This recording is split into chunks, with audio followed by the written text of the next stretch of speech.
Hello friends, welcome back to Saturday's show. Thank you all for tuning in to today's show. This is NRISamay, live from Los Angeles, and I'm your host, Srikanth Kocharlakota.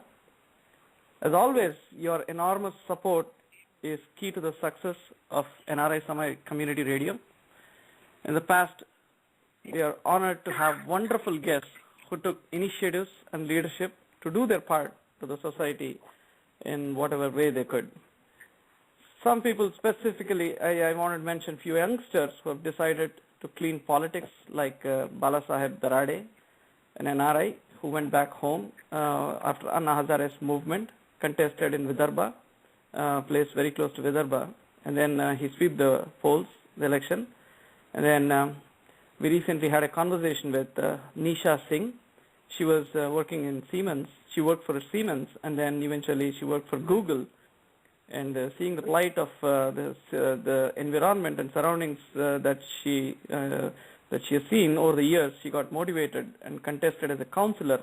And she's right now dedicating her time as a counselor for the benefit of the society.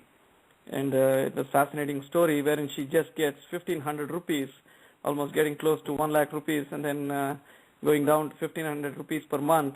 As a counselor, she's making strides on that front. Also, we had a conversation with Ashwin Mahesh, who's right now contesting as an MLC in Bangalore, a man who has been named as the 50 people in India who will change the world. He's one among 50 people who will change the world. That's a big statement. So we had a conversation recently on NRISamay with Ashwin Mahesh.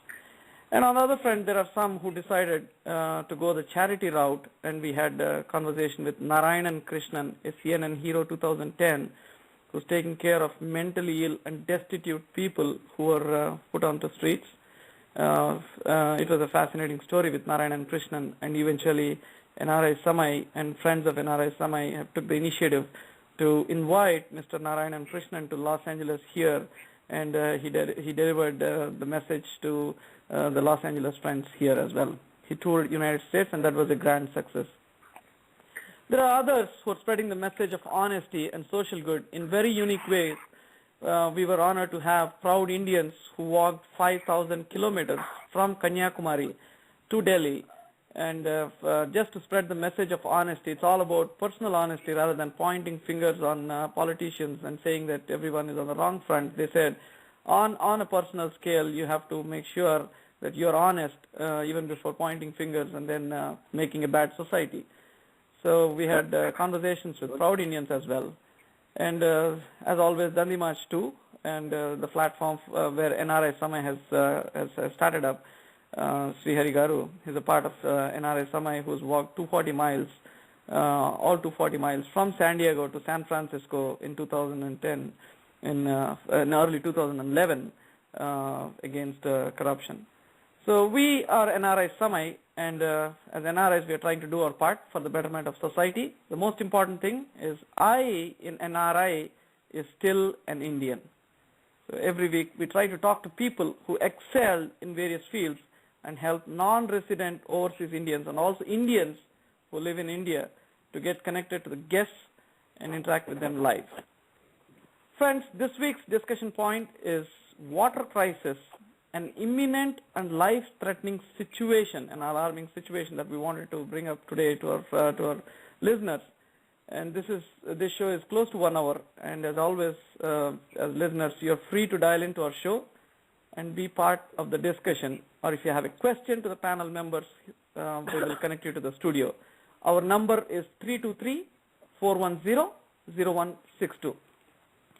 Just to define what water crisis is all about for the benefit of listeners, in a generic term, it's used to describe a situation where the available water within a region is less than the region's demand. And that's exactly how we define water crisis. Right now, many states in India are suffering from water crisis, and it has reached to levels where it's creating huge urban and rural divide. It's creating a huge divide between urban sector and the rural sector. While the urban population is mainly worried about drinking water supply, the rural population is worried about irrigation for the crops, and the trade-off and the balance is getting really tough.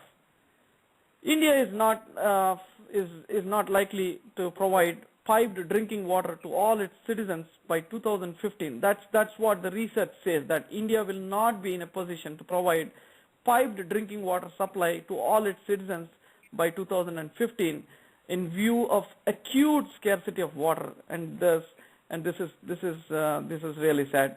Many parts of India has no access to clean drinking water, and this results in people resorting to drinking contaminated water as a compromise. Now, this situation is alarming, and today at NRISamay, we are honored to have 4 members in the panel to discuss about this important topic. And let me introduce each one of them a little bit here. We have Swathi Ramgaru, an ex-Infosys employee and a volunteer for Youth for Seva organization at Hyderabad. As you all know, probably most of you are aware of Youth for Seva. If you're in Bangalore or Hyderabad or wherever it is, it's Youth for Seva is all about tapping youth who has the urge to do something for the society. Youth for Seva will give them better direction and eventually make a big difference to the society. Welcome to our show, Swathi Garu. Thank you for joining today's discussion. Thank you, Shikar. And we have Kiran Challapalli Garu, an ex-NRI, and who worked for IBM in California, United States, and returned back home after 10 years of stay in the United States. He has been a water conservation enthusiast and has even come up with some good statistics on how natural water is being wasted and on how each one can imbibe some realistic methods to conserve water through rain water harvestation. Kiran Garu, welcome to the show, and thanks for joining in. Thank you, Srikant. Also, we have an eminent personality, R. Gopal Krishna Garu. He's a rainwater harvesting activist. Once again, friends, an activist. That's great to have today, to have Gopal Krishna Garu today. And he's been an energy auditor who has been advocating various methods on how to preserve water so as to help generations to come have adequate water supply. Gopal Garu, welcome to the show, and thank you for joining in today. Thanks, Srikant and the Sammy for you. the opportunity provided. I think we will get some good Outcome. Yes, absolutely. We're all hoping for that. And we have an expert with us, Kumar Vedula Garu. He's been an expert on water resources, and he's the managing partner of Harit Solutions, an international consulting firm. Also, Kumar Vedula Garu is an ex-NRI who did his master's degree on water resources engineering from University of Utah. Welcome to the show, Kumar Garu. Thanks for joining in. Thank you, Mr. Srikant. Any day I get a chance to reach out to people about water conservation is a great day for me. Thank you. Oh, very nice one. Nice to hear that. And today's scope of discussion, friends, is rather a debate, will be on intensity of the problem, reasons for such shortage of water, and what were the mistakes committed in the past, a little bit on what mistakes were committed, how can we rectify, and how citizens can really imbibe realistic solutions to start the problem. And without any further delay, I wanted to go over each one of our panel members. Swathi Garu, you have been a member of Youth for Seva, and you know the potential of youth is unleashing in the recent past, and we have seen a lot of young youth getting motivated, taking up activities that matter most to the society. And I wanted to get a perspective from you on how the activity of water conservation and what kind of activities that Youth for Seva and youth are motivated towards this problem, water scarcity. If you could highlight, that would be great. Yeah, I know there's a panel of experts and eminent people here. So you're asking me to begin. I don't know whether I should be happy or what about it, but very few in putting in my words. Like you said, 2/3 of the population, especially in India, is below the age of 35 years. That is the statistics. And most of these people really want to give their bit back to the society. But only problem is they don't know from where to do it, or they think they can't do it on their own or in their limited time. So at Youth for Seva, we are trying to get all such people together and provide them a platform. basically what we do is connect people who want to do something with wherever there is need. Okay. So we have an environment wing which works towards a few of the, we have taken up few initiatives. Kiran has also been part of it. So basically we feel the whole problem is like, you know, these parts of a jigsaw puzzle which are all separated out. So everybody does his bit and fills up that place. There is this big picture which is being filled up.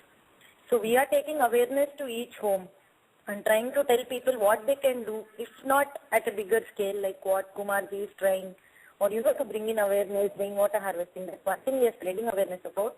But at the same time, what is it that they can do at a domestic level? Very simple things like reusing the water with which they wash vegetables, or what is the advantage of using front load washing machine. Simple techniques, we go door to door and spread awareness about such things.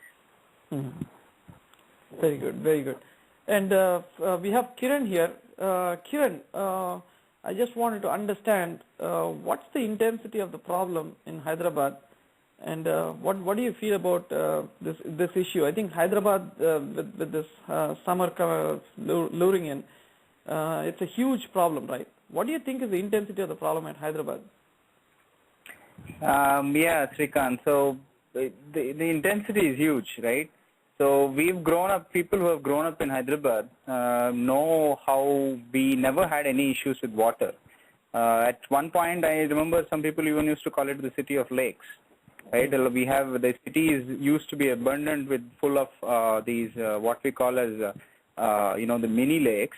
And there used to be never an issue of water at all being a problem, right? But these days, if you see, the urbanization, of course, is one factor, but there's a good way and a bad way as well, because people have been tapping into the groundwater that has been there for, if you go back 15 years ago, you would hit the water, if you dig a bore well, you would hit water about 200 feet down, right? Right. But now people are having to dig a borewell all the way up to 1200 feet, and in one instance, in a particular locality, after 1200 feet, they still couldn't find water. Wow. So is pretty, you know, it's a pretty damning evidence that we are getting into a really bad state here, and unless we start doing something, you know, start looking at it as this is a crisis, right? We don't look at it at this point, because at this point the government provides the water at a pretty cheap rate. If you look at it, even the tankers that we pay for, I would say it's not as expensive as it should be. The water is very scarce, and that is not correlated with the price that we are having to pay right now.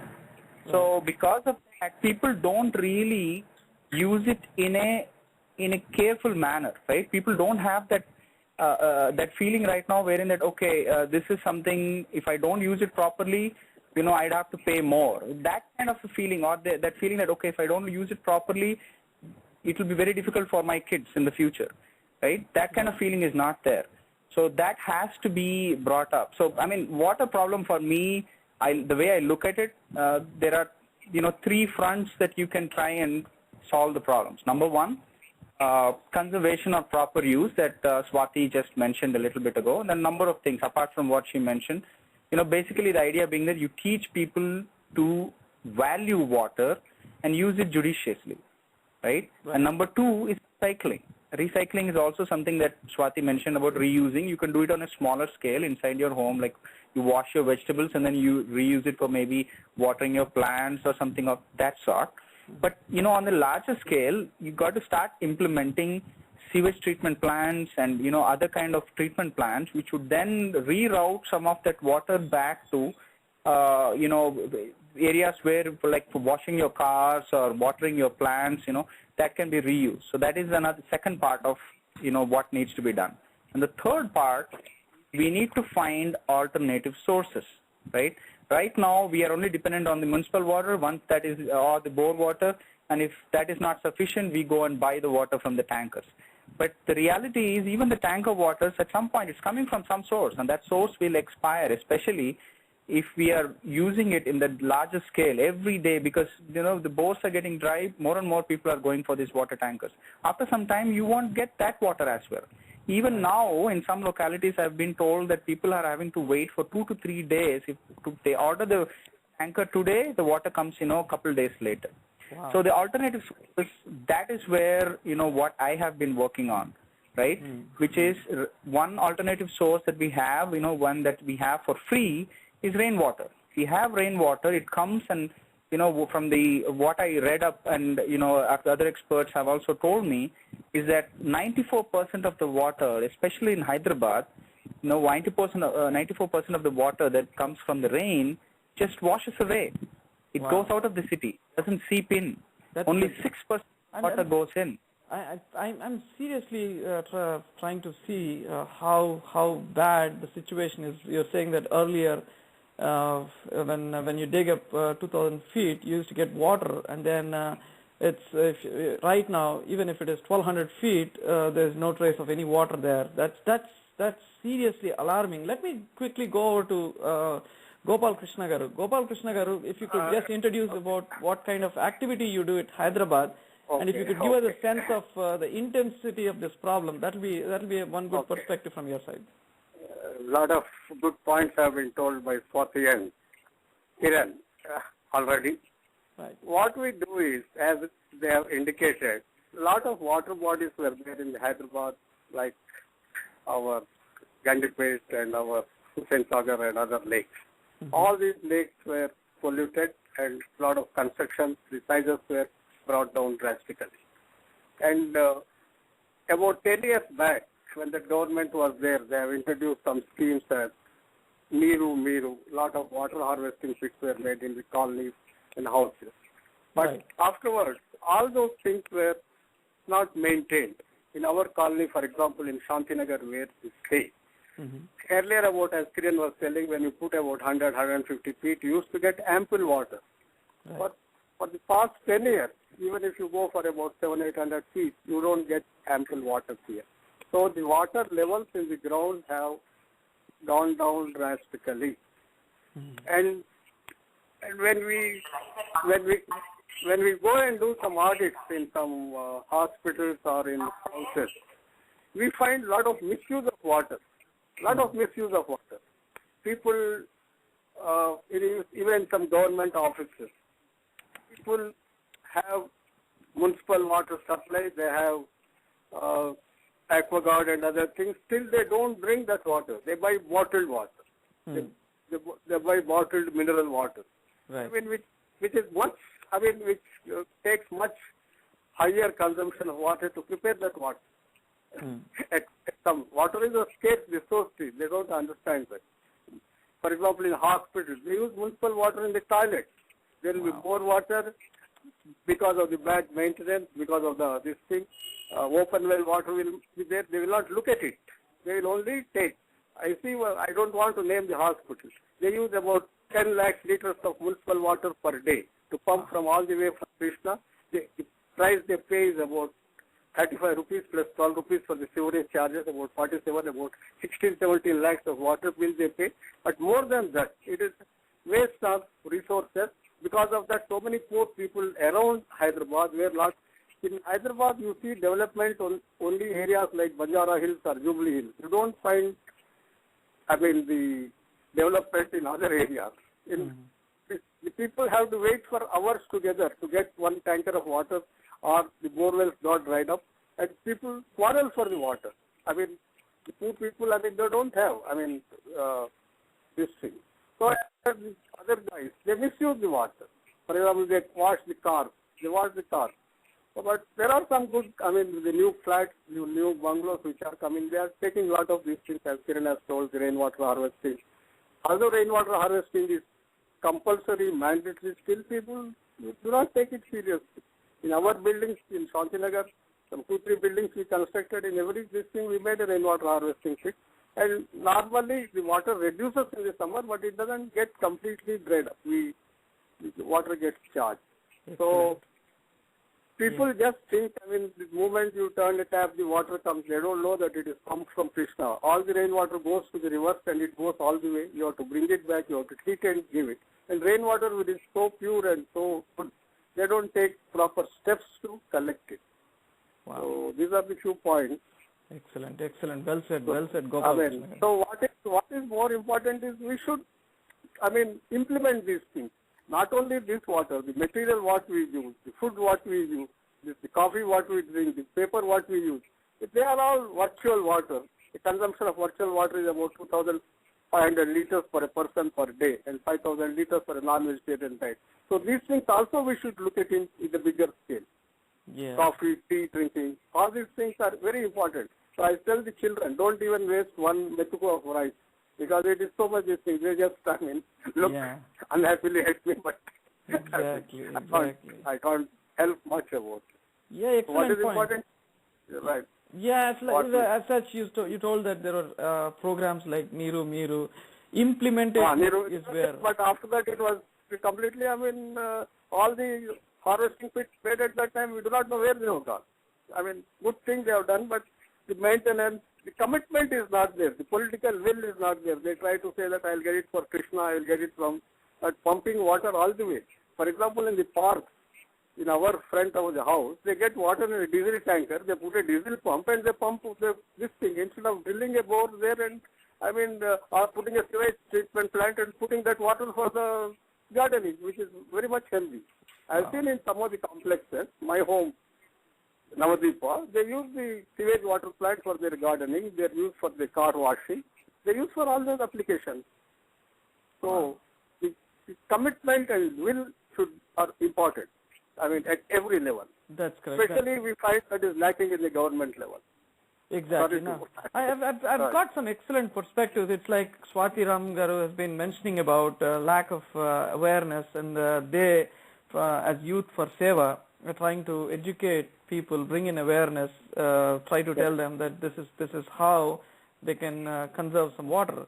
And we have Kiran Garu, who has been talking about the intensity of the problem and how he has come up with 3 different aspects of how that could be addressed.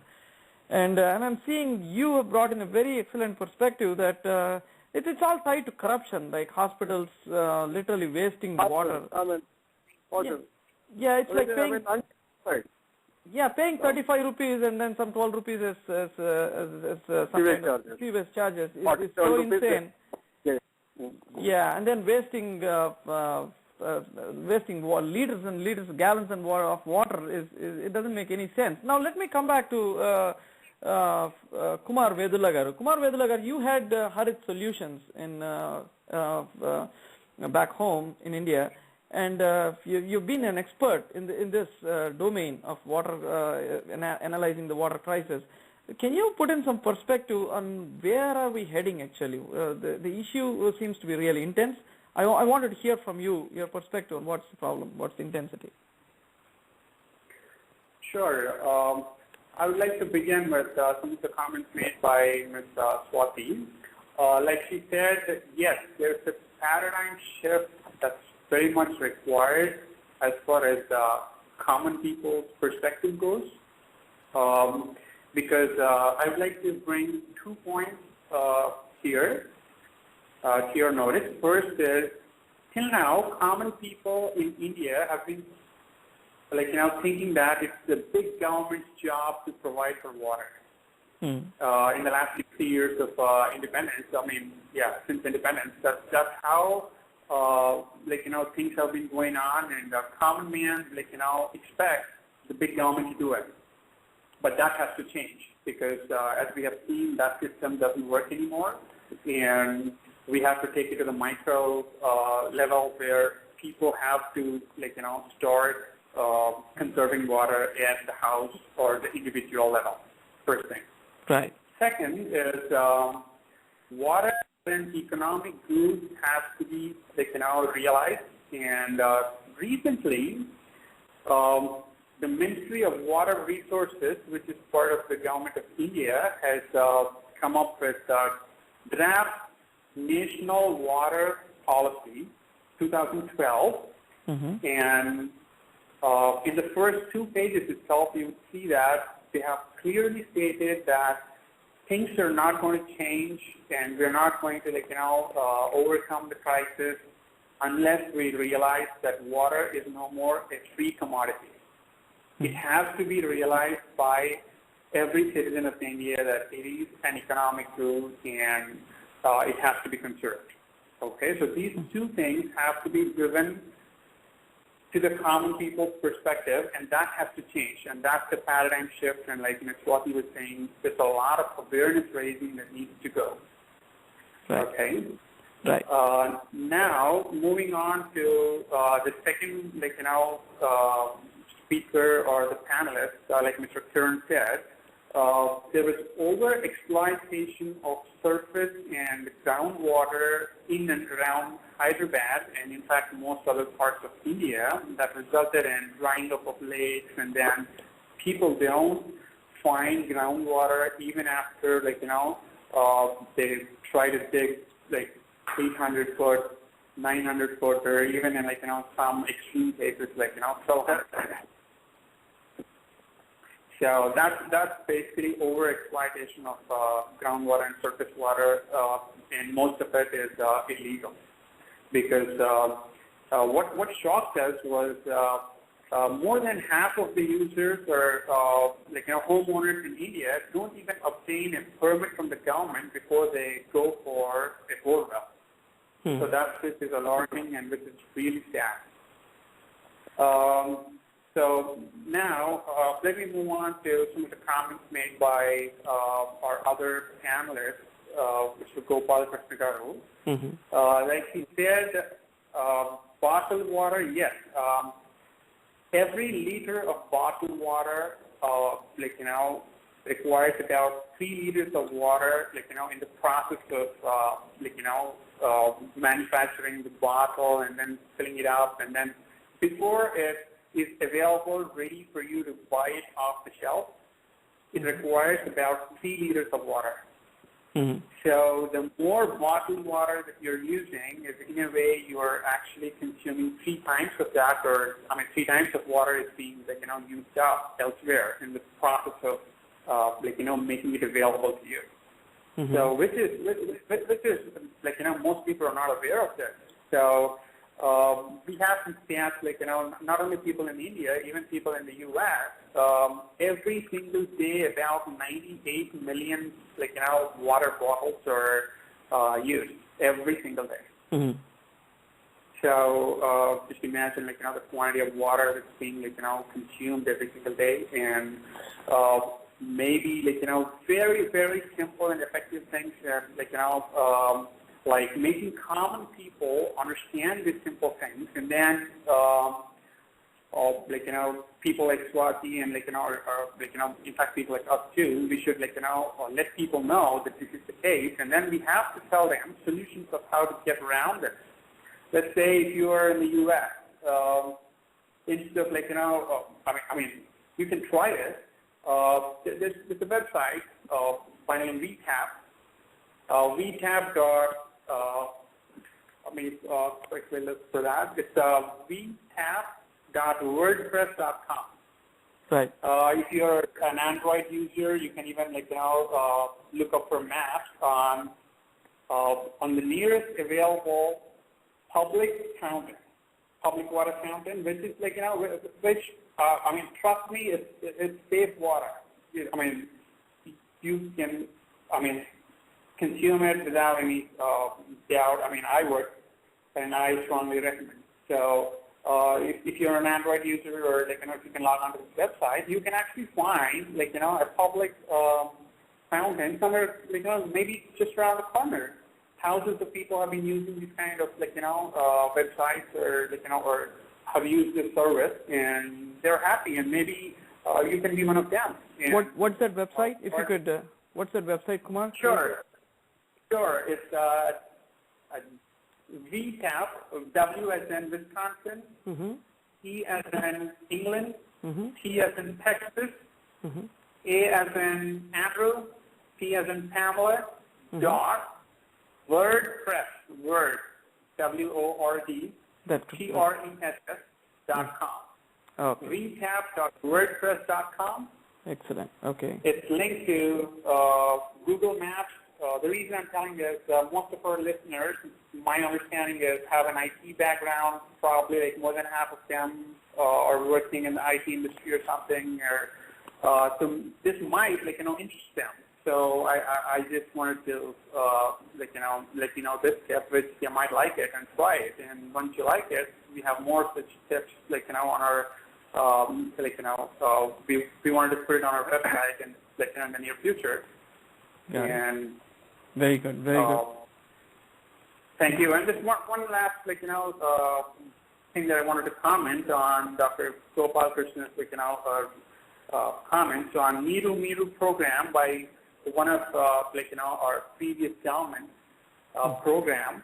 In fact, the Recharge Fix program was based on a government order, and the material that was required or behind that was based on one of our consultants' work in Visakhapatnam. Dr. Velaga Venkateswara Garu, who is our chief consultant for rainwater harvesting in India, he's the man behind that Recharge Fix program, and in fact he showed Recharge Pit in his house and how it works, and he has been doing it for more than 15 years now, and he has provided all those technical details and drawings and stuff to our former chief minister, Mr. Chandrababu Naidu, and then the mistake that the bureaucracy has done is what was successful in Vizag that our consultant has given, that they try to enforce it across the state without consulting us or without really taking into account the finer technical details. So that's where the program has gone wrong, because what works for Vizag is not necessarily a good solution for everywhere else, because rainwater harvesting is especially designed for a recharge. It depends primarily on the soil profile. So that's where a technical issue, with that program. And in fact, the DO number 350MA, which forces or enforces, rainwater harvesting pits in every existing or new home in Hyderabad and in most cities in Andhra Pradesh, which have plot areas more than 300 meters, is not viable, is not practical, because the soil profile might not permit, or it's just of no, much use. So, yes, policy mistakes have also contributed to some of these disasters.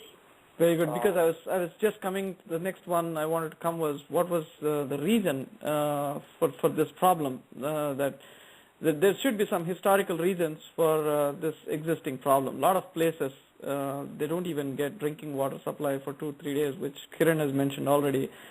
And I want to jump to Swathi Garu one more time. We have excellent panelists today, one being an expert on water harvesting, one being an activist, one being an individual who's very fond of rainwater harvesting, and we have Swathi Garu, who's been motivating youth to participate in all these programs. Swathi Garu, I just wanted to come and then come back and then ask you, what kind of activities did you do? Can you share some experiences on how you went to how the Youth for Seva reached out to people in educating about this crisis?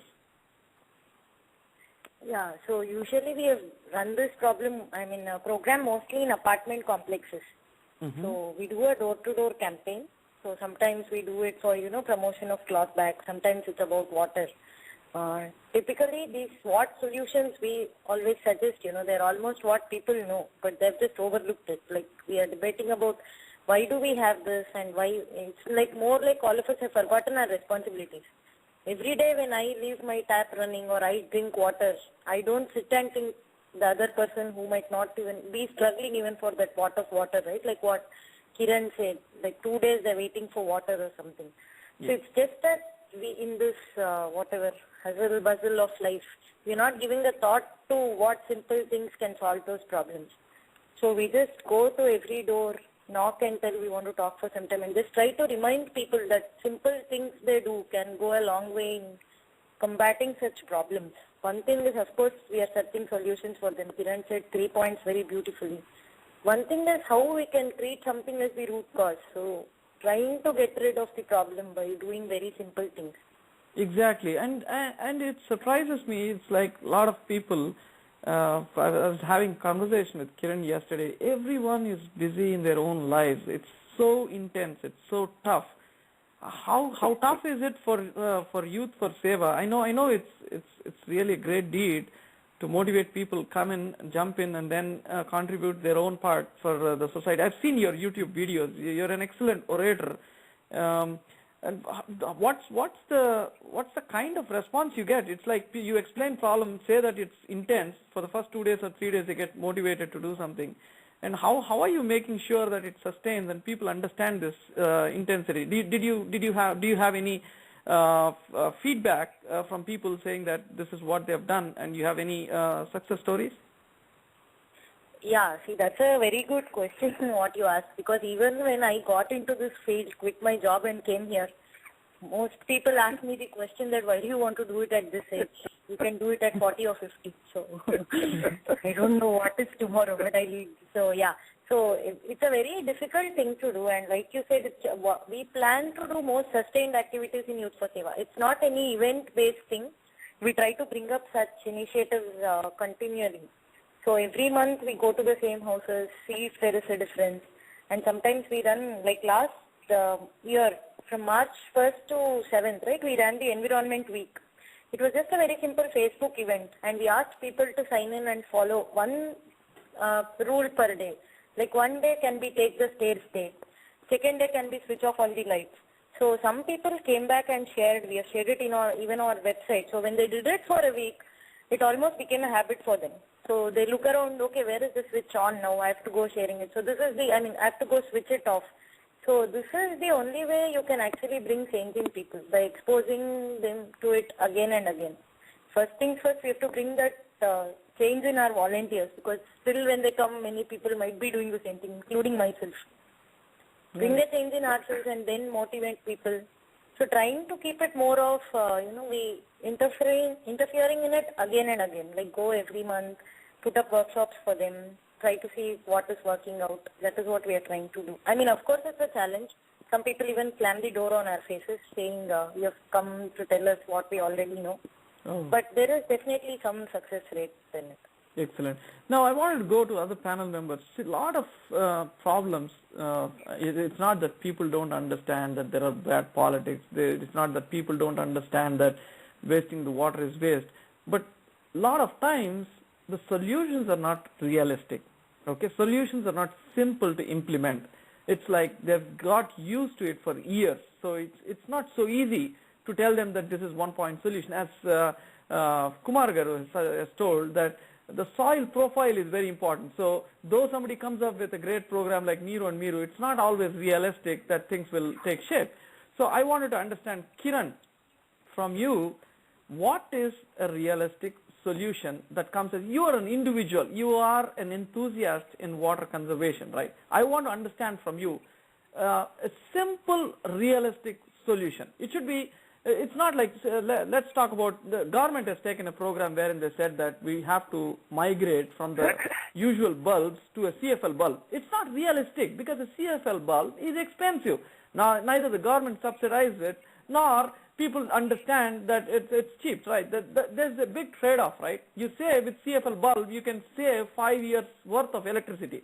But it's not realistic because CFL bulb is expensive. Now, I want to understand what is a realistic solution from your perspective.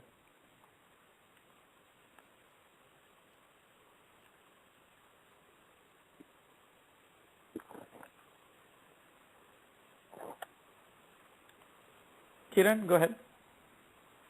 Okay, I think Kiran is right now on mute. So Gopal, Krishana. Hello. Yeah, Kiran, go ahead. Hi. Sorry, I was on mute. No problem. So that's an excellent question. What I was going to say about that is that we have come to a situation where we have to look at from a bottom line perspective. That's where we are now. We are in a capitalistic world, and materialism, that's the biggest, the most highest priority. We give it the highest priority to these days. But even there, in this, 5 years back, probably it wouldn't make sense. But right now, because of the situation where we are, because of the way we have misused, and that's the way I would say it, we have misused our own water resources, and we have excessively used it. In this current scenario, it makes a lot of economic sense to have rainwater harvesting implementations, right?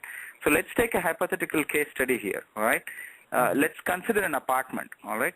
Okay. So let's say the apartment uses about 10,000 liters of water a day, okay? And then let's say the apartment roof surface, the roof, the area of the roof, total surface area, let's assume it's 500 square meters, all right? Just for easier purposes. And then, because nowadays, as you know, the reality is, in Hyderabad at least, every household, every apartment has to go for water tankers, water from tankers for a large section. When I say large section, a few months in a year. But let's just say, just for the sake of it, let's say it's only for 30 days in a year, all right? So 30 days in a year, they need to get 10,000 liters per day, and they have to buy it from these water tankers. And the cost is, if the cost of each of these tankers currently, and it will only go up, is for 5,000 liters you have to pay 800 rupees, right? So per day it's 1,600 rupees. That is like 48,000 rupees for a 30-day month. Right. So now let's take the case study. I mean, let's go through without rainwater harvesting. What is the cost, an annual cost, okay, that you have to shell out to get that water. So the total rainwater harvested, is obviously zero. The number of days that you're getting the tankers, just to go back to it, is 30 days. And so the first, the annual cost is 48,000 rupees, right? If you do rainwater harvesting, that same apartment with 500 square meters of roof area, you can harvest 3 lakh liters of water. And this is on the assumption that Hyderabad gets about 800 millimeters of rain. Again, this is just a hypothetical case, right? Let's assume it's 800 millimeters of rain. In that case, you will get 3 lakh liters of water just from rain. Free water, right? Wow. Of course, for the first year, you do have an investment. You have to dig the pit and create that, some tank where you store that water, and maybe you even recharge your bore. There are a number of ways to do it, and Kumar Vedula can give you a lot more detailed, idea of how to do this. Yes. But let's assume they store the water in a tank, right? The typical cost is 25,000 rupees for the whole setup, right? Okay. For 25,000 rupees, you can store X amount of about 4,000 liters of, you can create a sump, right? So with the rainwater, you can store all of that in that sump. So now, for the first year cost, that rainwater that you save, the 3 lakh liters of water, is sufficient to offset the water tankers that you're purchasing for 30 days, right? Pretty much 10,000 liters per day multiplied by 30 days, that's 3 lakh liters. Right. So what's the cost now? Instead of paying 48,000 rupees for the first year to the tankers, you're paying only 25,000 rupees. That's the first year, mind you. Right. The second year onwards, right, if you are a tanker, you're still depending on the tankers. Number one, you'd probably be buying the tankers for more number of days, but let's still assume it's only 30 days, right? And let's still assume it's only 48,000. And in these days, the price should go up, but let's still assume it's 48,000 rupees. Right. Now, if you go back with, if an apartment has rainwater harvesting, the second year onwards, the cost is negligible. All you got to do is do some cleaning up, and some maybe the top, the sand layer that's there, or maybe not even the sand layer. You just clean up the gutters and make sure there's no trash on the roof, and you just clean it up, and that's it. And right, so the cost, you save almost 50,000 rupees annually. So economically, it makes perfect sense. This is the time. This is the perfect time to get this, this whole rainwater harvesting, implementation to go on in an exponential scale, to be implemented all over Hyderabad. This is the time. Excellent. So Kiran has been saying that if apartment folks take the initiative, they can spend a few bucks, like 25,000 rupees for the rainwater harvesting setup, and then get things rolling, and eventually they save a ton of money. It's like almost spending 50,000 rupees per 1 year for 1 year. on tankers. Rather than that, they can set up a rainwater harvesting setup in their own apartments and get it going. And eventually, it's just working on the maintenance costs and nothing more than that. Excellent. So I've got wonderful perspectives of how youth can educate first on a day-to-day scale, how they can save water. And then I came back to Kiran Garu, who's talking about how apartments in a smaller section of people, how they can take an initiative, set up a reverse rainwater harvesting plant in their own apartments and benefit out of it. Now I want to come to Gopal Krishna Garu. I wanted to touch up on few things on what government scale, reaching out to a broader segment of people, and how they can basically pitch in and help get this setup done. Rainwater harvesting, when we're talking about rainwater harvesting, of course there are some glitches of what if there is no rain. There's nothing that you could store, right? But there are so many things. Can you talk about what the government can do? And we have been watching the corruption at various levels. We have been watching the real estate boom, which is literally killing, and the rainwater is not seeping in. So talk about all these perspectives and come up with an idea on how the government can help avoid this problem. Okay. Some good points are already told.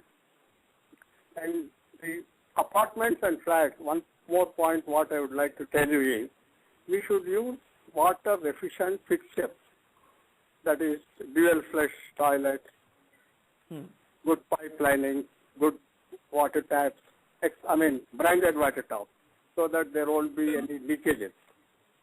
Okay. Many times when we go to factories or when we go to some commercial buildings, they'll be using a lot of water there. But when we make a water audit study, we find that the leakages are about 30 to 40% in many cases. That's listening, no? That is too much, yeah. Is it clear? Yeah, it's very clear, sir. Hello? Yeah. Hello? I can hear you, sir. I can hear you. Hello? I think he dropped off, Srikanth. Yeah, I think he can come back. We have a listener with us right now. So please go ahead, please tell your name, and then if you have a question, ask the question, please. Okay. My name is Srihari from Los Angeles. I have two questions actually. So the first question is about the people's attitude towards this important issue. It seems like we are heading towards an abundant kind of a culture. For example, if we see in United States, we use everything too much gas, too much water, too much electricity, and it seems like in many areas that's where India is heading because of the boom in the economics. So if this is how it's going to be, and on the other side we have such a huge crisis, how difficult or how is it even possible to convince people that this is such a critical issue? I think some of it is what Swathi has been touching on. So after I hear the answer, I'll ask my next question if that's okay. Sure. Can I answer that? Yeah, Kumar, if you want to pitch in, that will be great. Yeah, go ahead, Kumar. Awesome. Just like I said, the Ministry of Water Resources has come up with a draft national policy on water, dated year 2012. That clearly, like I said, emphasizes on making sure that water is recognized as an economic good, and it has to be priced well enough that people will start conserving even at the individual level. First. Second, till now in India, electricity has been subsidized so much, and that has contributed to overexploitation of groundwater for irrigation purpose. If you would see in most rural parts of India, the reason why most farmers depend on irrigating their lands on groundwater is because your electricity is almost free, which cannot be going forward. like the state of Gujarat has already, started cutting back on subsidies, and now Gujarat is a wonderful example of how things can be turned around, and then, you can turn the tables, and you say that, no, that's not going to work anymore. And it's a success story. And that's how other states, will follow in the very future. So I am very optimistic that going forward, the government and the people will take all the necessary, steps to conserve water, and it is very much possible, and it will happen. Thank you. Okay, thank you, sir. Just another question. We keep, now and then we keep hearing about combining all the rivers, Indian rivers, major rivers, and making sure water is properly preserved and utilized before it goes to the ocean. Is it practical? Are we going to see it in next few years or few decades? Can you tell your opinion? Absolutely. Like I said, the same national water policy, it also speaks about your question. Let me tell you some stats here. India has 17% of the world's population and only 4% of world's renewable water resources. Okay? And this 4% is very unevenly distributed in space and time. Let me repeat that. India has 17% of world's population and only 4% of world's renewable water resources, and even that 4% is unevenly distributed in space and time. The only way, or the only practical way to get over it, or overcome this situation is interlinking of rivers where water can be transferred successfully from one basin to the other, and that is going to be actively promoted going forward. This draft policy that I'm kind of referring to is on the website of the Ministry of Water Resources. I guess that will answer more of your similar questions, I guess. Thank you. Yes, sir, Srikanth. Yeah, Gopal, go ahead, sir. I come back. There was a problem with the phone. No problems. Please go ahead. So to continue the steps, what the government can take or what the private management can take. Mm-hmm. The first thing is in the industries and the commercial establishments, there is not much value for water. For example, the price, what they pay for the water is negligible for them. So they don't have the respect for the water. So, and they don't have respect for the energy also in many places. So, there is a lot of awareness these days about the green concept, the water efficiency, energy efficiency, green rated buildings.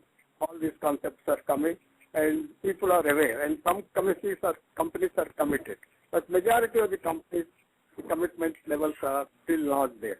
So when we go and study, when we conduct the audit, we show how much water leakages are there, how much money unnecessarily they are spending to pump up the water, and when we give the figures, what is their investment and what will be their payback period, and different proposals about the water conservation, then they appreciate.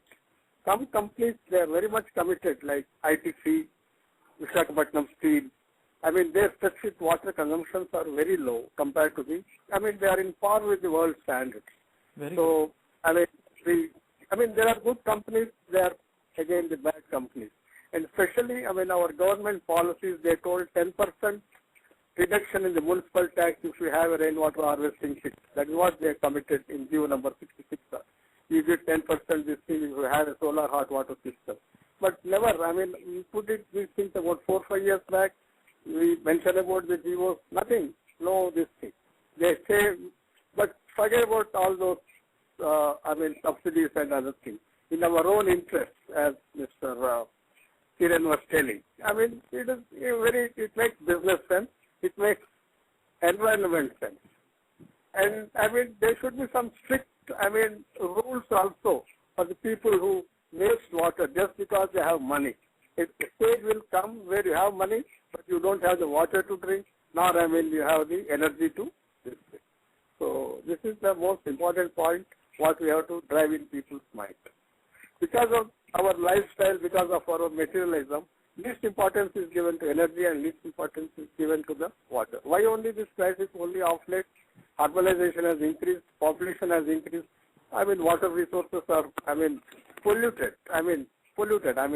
Many times plants are not there, proper ECPs are not there. In recently, one coffee plant we saw near Guntur. The fields around the plant, they were getting, black water. They were, how the Coca-Cola was stopped in Kerala. In fact, it was a famous case. So in Kerala, instead of having lot of rainwater, still people spend a lot of money on rainwater harvesting. They go for the rainwater harvesting systems and other things so that they get good quality of water. Wow. Okay? Okay. Right. Okay. So, wonderful point. You're saying that Keralites are very focused on... every day you get rain there, but still they give so much focus on rainwater harvesting. They give so much on solar water. Palakkad was the district where implemented the CFL labs in majority of their buildings. From government side, now they are building ECGC codes, that is the green rating for the building. Building who are having less energy, who are consuming less energy of water, they are giving the star rating. Some of the buildings in Hyderabad, they are getting those stars. The LEED certification is there, another one is the Yep. So we have certification is there. We have a caller waiting for us. Let me patch in. Okay, please. 1 second here. So, sir, you are on air right now. Please tell your name and your location, and please go ahead with your question, sir. Hi, my name is Poli Reddy, calling from North Carolina. So, my question is do you guys have any experience or idea about water meters implementation for apartments? Is there any benefit if you use water meters? So, can someone take that question, sir? Kumar Garu, can you answer that question, please? Sure. Yes, there is a lot of advantages of putting water meters in place. In fact, we have supported an apartment in KPHP Colony, Phase 6, Hyderabad to do that. That will ensure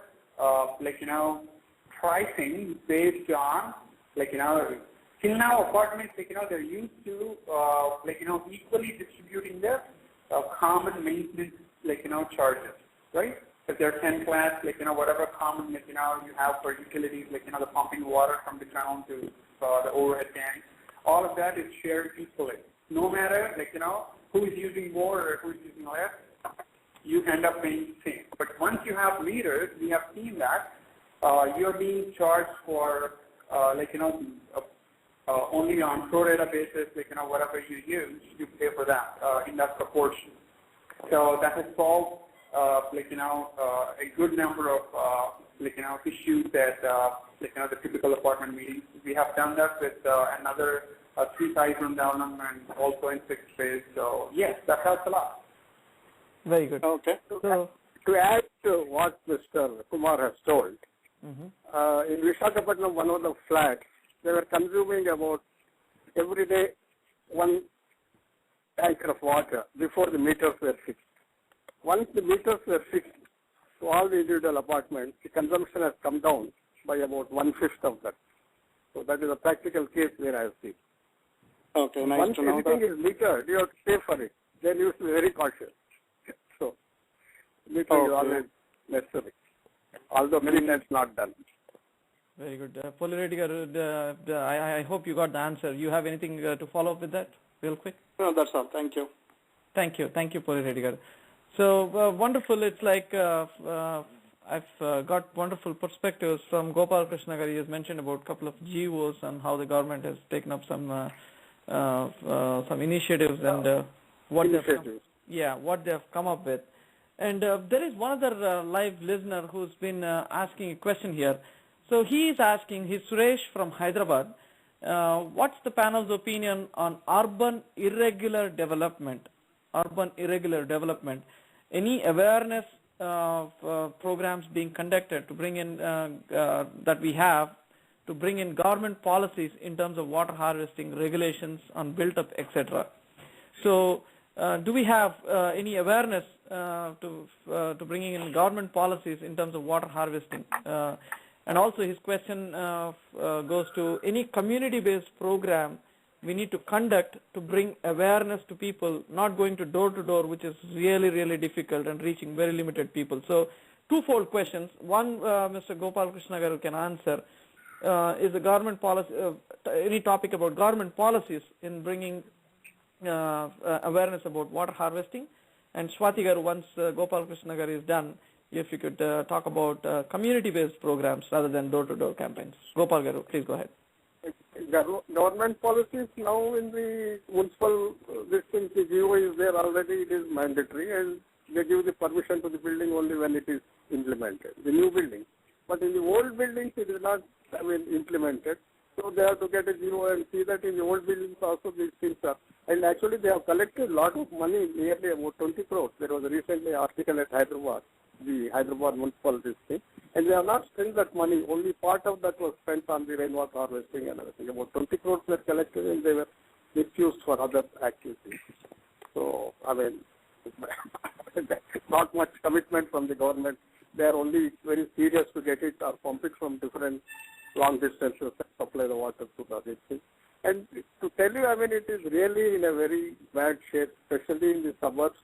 Many people have migrated to this thing, thinking that they will be getting work here, but unfortunately the decisions are pathetic. As water as a resource, you can see as a different classes. One is for the common man, one is for the higher district. So the equality is nowhere near. And as everybody says, in our country, there are no good policies. Unfortunately, there are no good policies. Countries like Singapore, they are quite comfortable with their, although their population, urbanization is increased, everything is in control. They are using desalinated water and all these plants, sewerage plants and other things. But here, other day recently in one factory, I suggested those people, let us go for a sewerage treatment plant and use that water for the other less users. But he was little hesitant that there will be resistance from the workers. It is a food manufacturing factory. They didn't go for it. So they think it is a cheaper commodity. And people's perspectives are different. The economic, the lifestyles, they make a lot of, they put a lot of restrictions on your energy and water use. Okay. Got that. Now, thanks, Right. Gopal. I think we are just past 1 hour right now. And Swathi Garu, can you quickly jump in and then answer the question regarding conducting awareness programs rather than going door to door, which is really, really difficult? Yeah, so one is being easy difficult, the other one is what is effective. So why we started doing it door to door is, if I tell them, hey, I'm running an awareness workshop, I'll teach you how to save water, you really don't know how many people are going to come. Honestly speaking, if I wouldn't have been in that and somebody would come and tell me, probably I would feel I'll still sit and Google it up or see what I can do instead of, you never know, it's not in your listing how many people will come. So why we go door to door is, out of 50 houses you reach, you might recognize 4 people, identify them who want to do this kind of work. So it's kind of like empowering people in the community to touch base in their own community.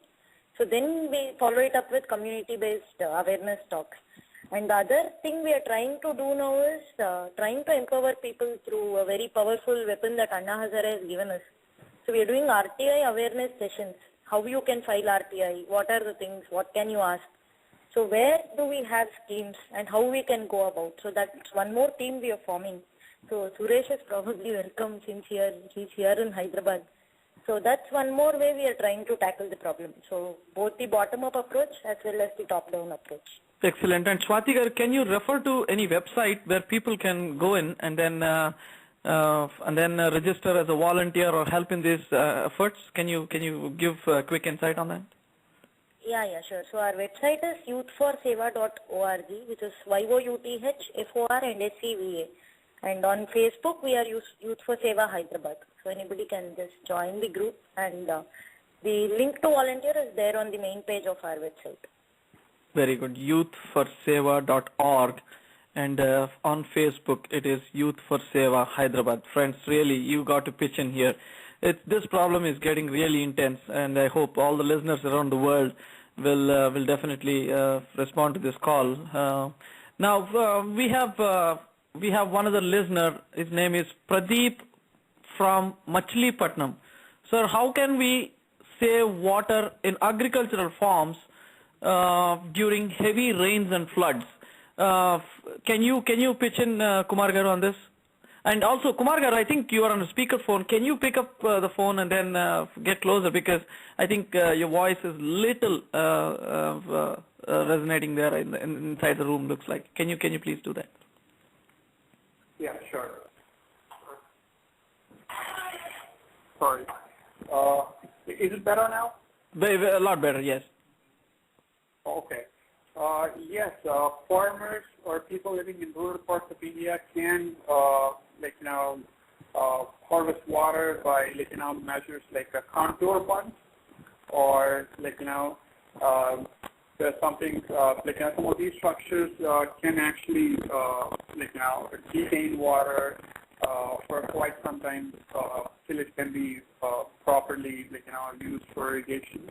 Or check dams is another, structure that farmers in several parts of India can.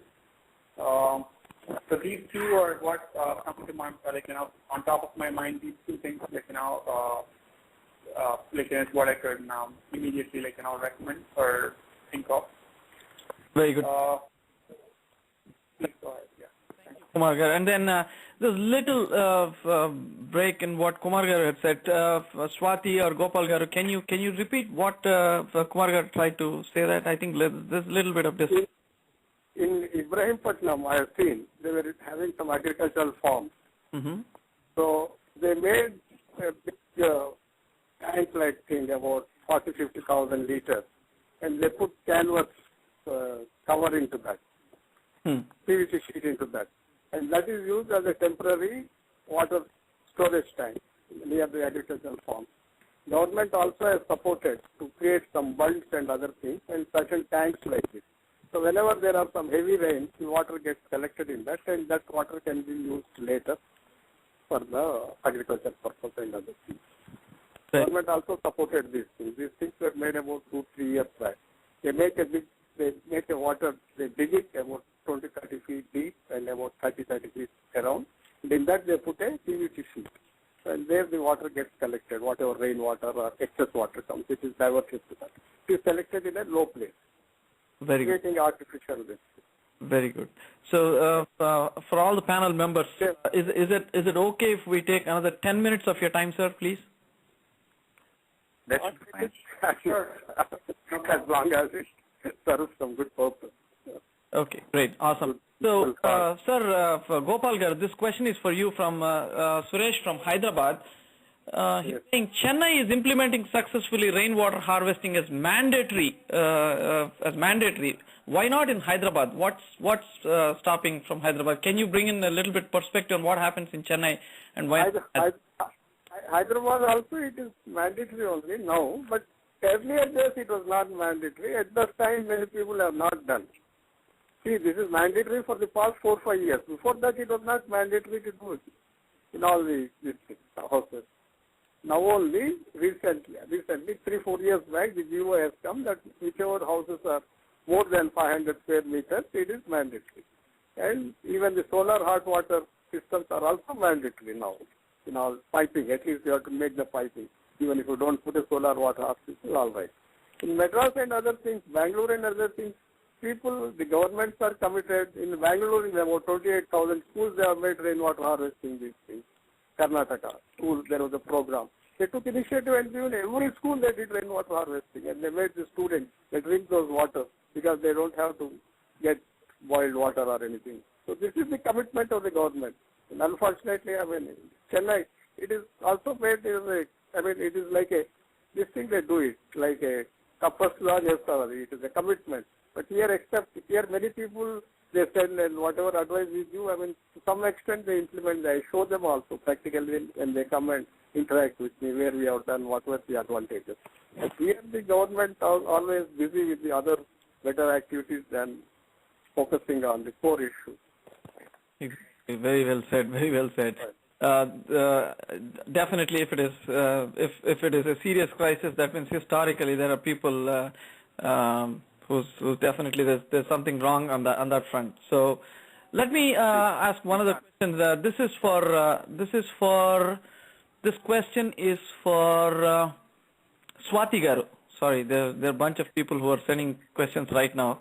Swathi Garu, they're asking, there are a lot of 5K runs and 10K runs that happen, and why in the world there are not many different people from various walks of life, like film stars and other people, they're not pitching in for water conservation. Why not Youth for Seva take up a 5K run for water awareness this summer? Is there something you could answer, please?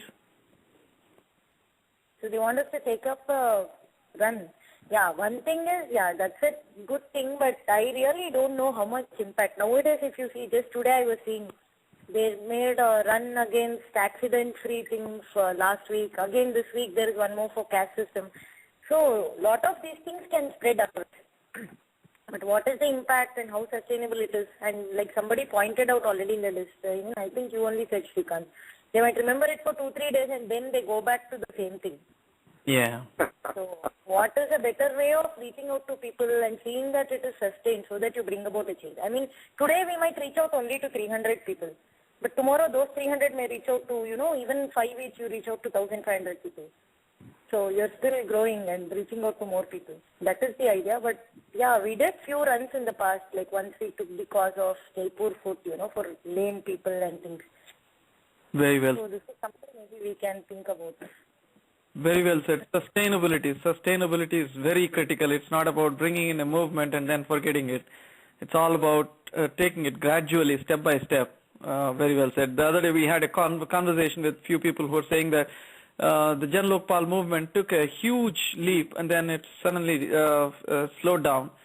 So he was concerned that movements are coming in and people like it eventually slides down. What are the steps we can take to make sure the movement sustains for longer time? And you've got a very good perspective there. It's all about reaching out. Though you reach 300 people, that 300 people will take the initiative to go further and then share the burden. I understand. Very good. Very well said. And we have a caller for us live right now. So, ma'am, please go ahead and then ask your question. I see you on call right now. Sneha here. Hi, everybody. Can you hear me? Yeah. Yes. Okay. Hi, Swetaram, and then Mr. Kiran Challapalli and Mr. Gopal, Krishana, Kumar Vedula. It's really nice to hear everybody, and then, it's really inspiring to hear the different, solutions for different problems. I have a question to Swetaram. This is regarding Infosys, because you work for Infosys and they were with, Youth for Seva. I have seen a music video released by Pyasi, which is, played in Infosys Mysore campus. And then it was inspired by Shekhar Kapoor. And then, the whole video was really good.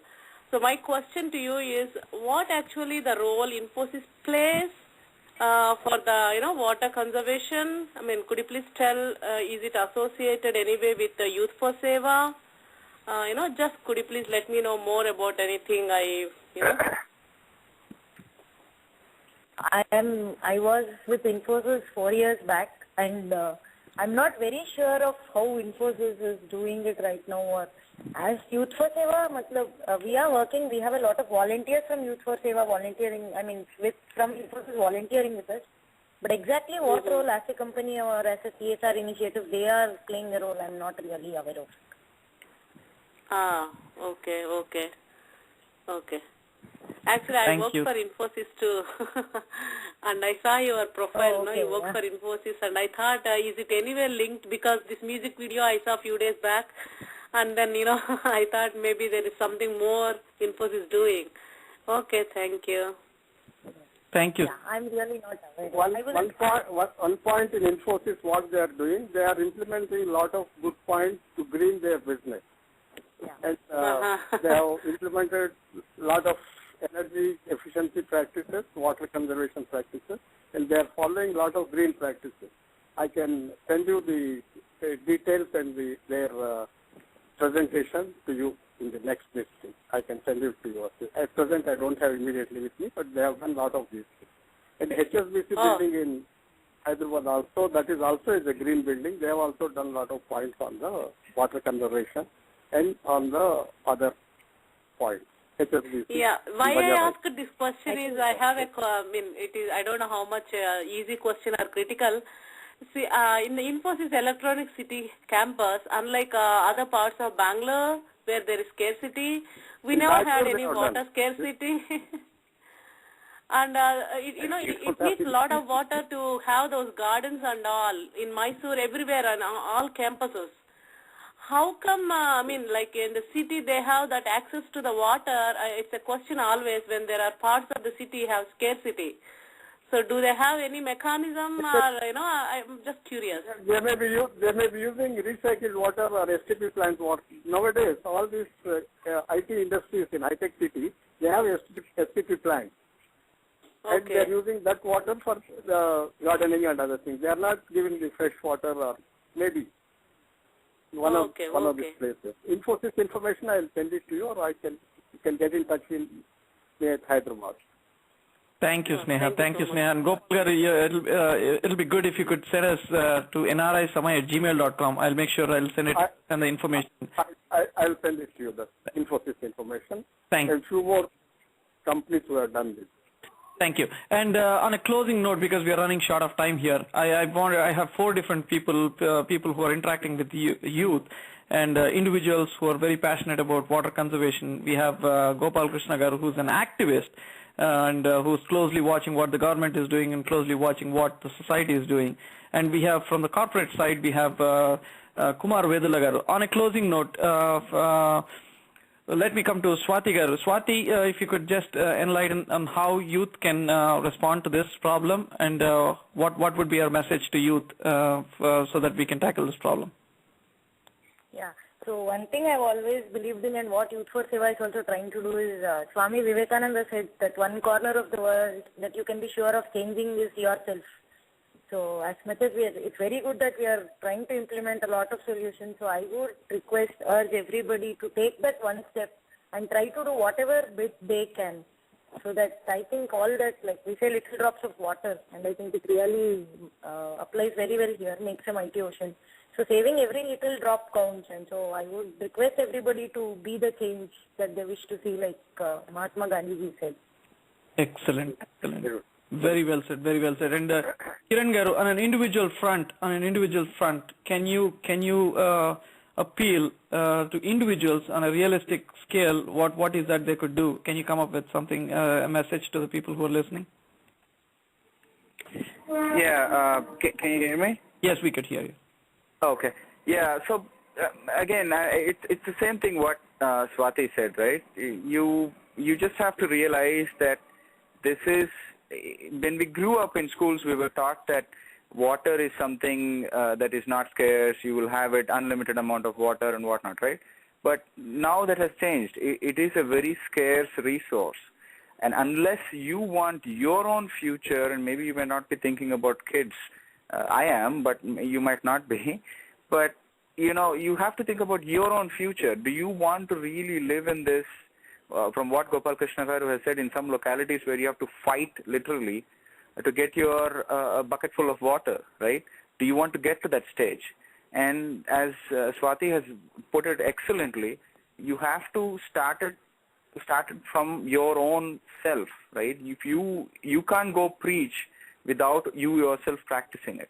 So I would say that's all that I would say. You need to start from introspect within yourself. Look at it. What is it that I am doing? And then start looking at, what else I can tell the other people. Very good. Gopal Krishna garu, you have been an activist, closely watching government schemes, and as well you have come up with some important points about the green buildings and other things. Can you, on a closing note, enlighten our listeners what could be done right now so that they can imbibe a few ethics to save the water? One thing you should, as these people are told, we should change our lifestyles wherever it is possible and go to a more simpler lifestyle. For example, I don't drink bottled water anywhere when I go. I either take my own bottle or I drink the filtered water there, number one. I don't drink the fuzzy drinks like Coke and other things which consume a lot of water. I mean, even coffee and tea also I drink it in a limited way because they also waste a lot of water. 1 cup of coffee, about 40 liters of water. That is how I calculate and do, and I tell these things.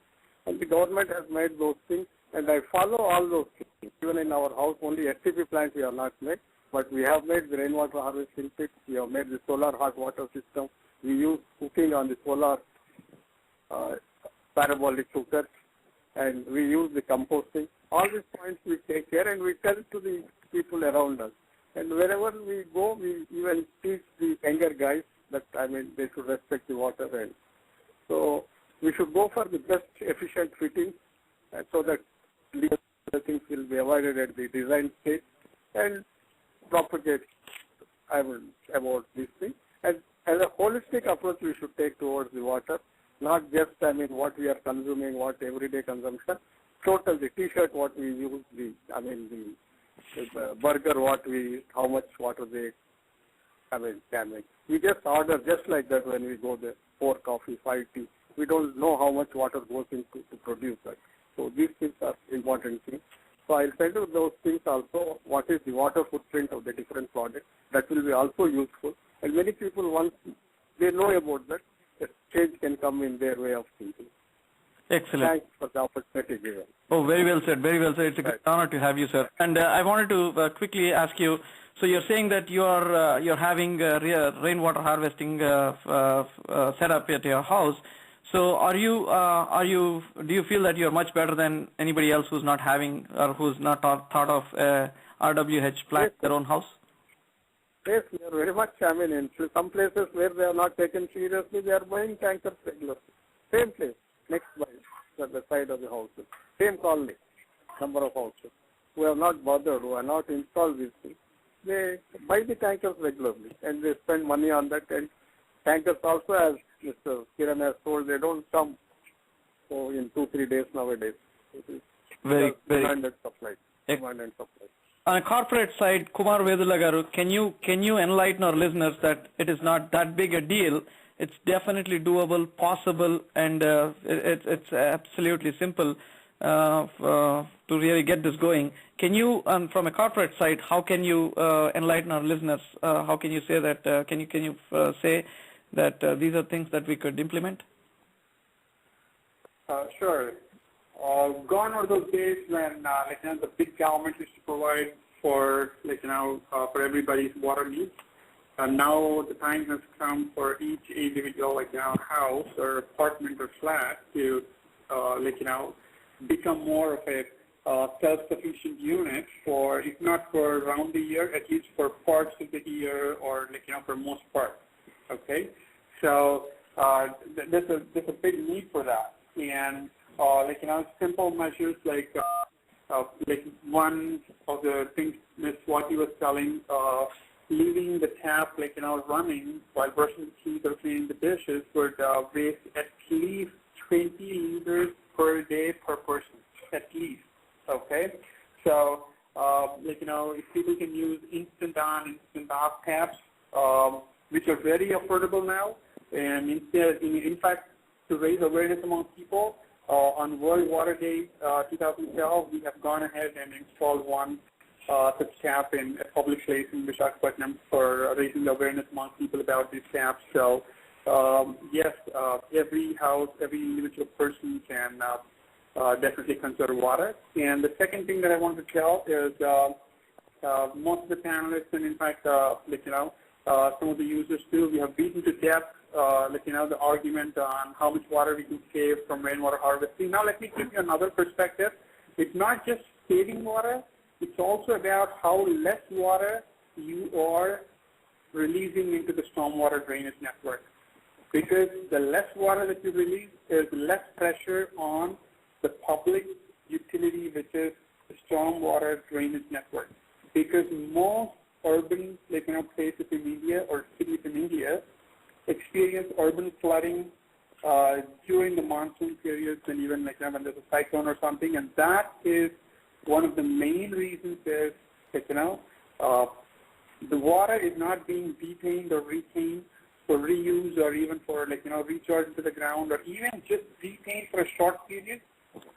that's the main reason for now the government trying to replace the overwhelmed stormwater drainage network, and we cannot spend money for a country like India, which has several other needs. We can't spend money for because of mismanagement of water resources. We cannot spend more money on trying to get bigger and bigger stormwater drains. So that's another aspect too as far as rainwater harvesting goes, because if people can do rainwater harvesting, you can put less pressure on the government when it comes to upgrading the stormwater network. So that's another thing, because we have worked on an urban flooding project in Visakhapatnam. We have completed it, and our main recommendation is people detaining water, and for that we have suggested rainwater harvesting. So, yeah, thank you. That's what I want to tell. Excellent. I'm done. Yeah, thank you. Yep. I think we are almost closing the show right now. So thank you very much, each one of you, Swathi Ram garu, Kiran Challapalli garu, Gopal Krishna garu, and Kumar Vedula garu. It's a great honor to have all of you for today's show, and it's very resourceful, insightful information that you have given. So we will try to slice this important inputs from each one of you and then put it on Facebook and wherever possible on YouTube. You can view this probably in the next few hours on YouTube. So thank you very much. I appreciate all your time, and it's worth everyone's time who's listening. Thank you, Srikanth, for providing this opportunity for us to share our ideas and thoughts. I really appreciate it. Thank you. Thank you, friends. Thank you. Thanks, Srikanth. Thank you, Srikanth. Thank you, Swathi. Thank you, Mr. Gopal Krishna garu and Mr. Kiran for this great opportunity to discuss with you on an important issue like this. And also thanks to Dr. Stephen Durian. Without whose support, we would never have done any of the rainwater harvesting work in India or in the U.S. Thank you. Thanks a lot. Excellent. Very good time to remember such great people who have contributed their part. And from NRISamay, friends, this is it for today. Please tune in, and tomorrow we have a show coming up with Supreme Court lawyer Prashant Bhushan, the team Anna member as well. So Prashant Bhushan will be taking all your calls. He will answer everything. And we have wonderful questions coming up. Everyone is talking about corruption once it is done. And we have few people who have already posted questions asking why not the root of the corruption be addressed, that is Official Secrecy Act.